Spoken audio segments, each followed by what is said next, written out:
নমস্কার আমার ছোট্ট বন্ধুরা, আজকে আবার চলে এসেছি একটা নতুন ভিডিও নিয়ে। আজকে আমরা কি শিখব? আজকে আমরা শিখব 10টা ফলের নাম। ফল মানে কি? ফল মানে হচ্ছে ফ্রুটস। আমরা রোজ যে ফলগুলো খাই সেগুলোর মধ্যেই আমরা 10টা ফলের নাম আজকে শিখব।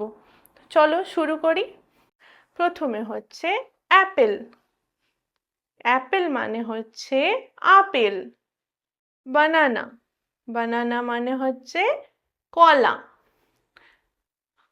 অরেঞ্জ, অরেঞ্জ মানে হচ্ছে কমলা লেবু।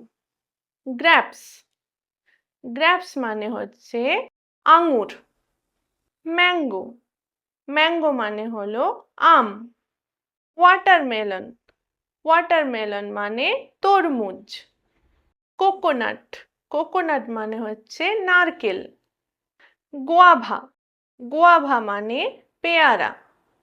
পাইনঅ্যাপেল, পাইনঅ্যাপেল মানে আনারস। পোমাগ্রেনেট, পোমাগ্রেনেট মানে বেদানা বা ডালিম। তো চলো আরেকবার রিভাইজ করে নিই। Apple, banana, orange, grapes, mango, watermelon, coconut, guava, pineapple, pomegranate. চলো থ্যাংক ইউ, টাটা, আবার নেক্সট ভিডিওতে দেখা হবে, বাই।